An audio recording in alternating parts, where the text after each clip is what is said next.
Great that you can join us for this enrichment with the gifted guy. When we're talking about executive functioning skills, something we have to remember is that each executive functioning skills has sub skills or micro skills underneath it that have to be put together in order to accomplish this particular skill. So, for example, the skill of group work or being successful in group work takes several micro skills in order to lead up to success. And some of the skills that we've talked about is the idea of being able to collaborate. Because when you're in a group, you have to work with several different people and listen to several different voices. We also have to have the skill of flexibility, which means working with others and taking ideas and kind of melding them together and having to compromise on your vision as opposed to the group's vision. We also have to be able to manage our conflicts. So we have to be able to figure out our problems ourselves rather than relying on an authority figure to do those. And the last one I want to talk about is the idea of oversight.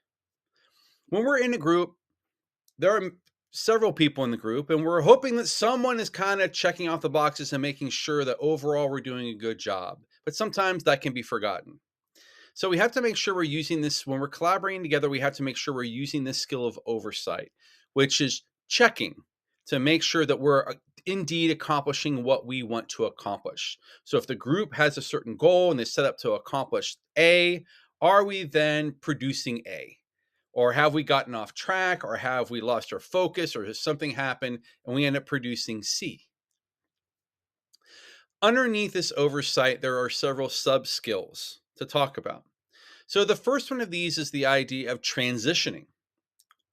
When you're in a group, you're not always working together at this, doing same things at the same time. So if you have divided up tasks, this person may need 3 days to get their tasks done. Someone else may need 2 days. Another person may need 4 days, and so on and so forth.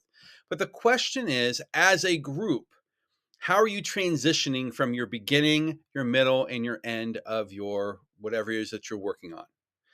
So what does that look like? Who is kind of overseeing this? Who is making sure that this is happening? And you can say we maybe we'll have a leader as one of the roles, but it's the responsibility of the group to make sure that overall that you're doing the things that you need to do to go between these phases. So this transitioning is really important because what you don't want to do is get towards the end and not everyone's at that juncture. Not everyone's where they need to be, and you can't move forward as a group. You're waiting for others to catch up. So this is to kind of make sure that everyone is kind of on the same page. They're not doing the same thing, but they're on the same page. They're somewhat close in the pacing so that when you go to put it all together, you're able to do that. The second sub skill I want to talk about is the idea of monitoring. You, of course, want to catch mistakes early. You don't want a mistake to go down the road of a mistake to the point where you can't undo what's been done, or you've wasted so much time that you don't have enough time to correct that. So this means, as a group, checking your work. So if you are working on independent things, don't wait until the end to put it all together. Talk about where we are at certain times, have meetings, and talk about, like, okay, have you produced this? I've produced this. We're going to eventually put this together. So this is about constant monitoring, checking in with one another, having meetings, whatever you want to call it, to whereas the group members are making sure that, again, we're on the same page. We're pretty much at the same pace. I might all be working on different things, but eventually we have to put these things together. And so let's catch a mistake. So if one person has decided independently to do this, is that something that group wants to do? That's a conversation that you need to have. The third aspect of oversight is then the efficiency, or having someone who judges that efficiency. Are we being efficient? And this comes in two different forms. Sometimes we look at it as it good enough. So when we get our final product, whatever it is we're producing as a group, is it A, what we want it to be? And B, is it of high quality?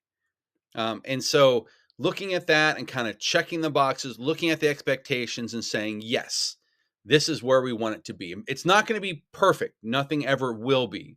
But especially when you're working in a group where there's so much compromise, it's not going to meet one person's vision. It has to meet the vision of everyone in the group. So is it good enough is what we're kind of asking here. And the group needs to make that decision and then make adjustments if it's not. So if it's not good enough, what are we going to do to fix that? Or what are we going to do to improve it? So on and so forth.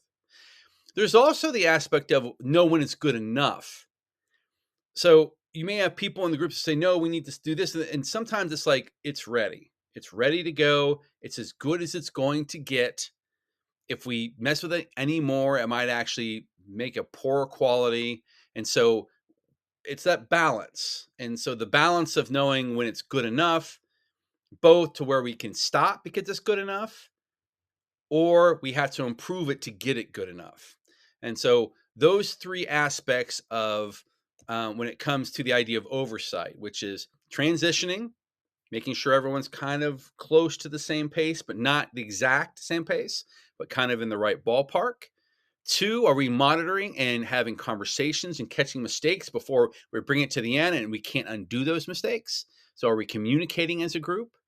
And then third, the efficiency. So how are we doing as a group? Is it good enough to stop? Is it, or do we have to push forward and do some more? And so figuring out what that balance is going to be. But this final micro skill is kind of what enables the group to produce what it needs to produce and making sure it's what the group wants it to be. Again, it's not going to turn out exactly like you want it, but you do want it to be somewhat in the same realm of what the group had in mind. And by doing this oversight, it's going to allow you to do that rather than having to fix a bunch of problems at the end and kind of scramble.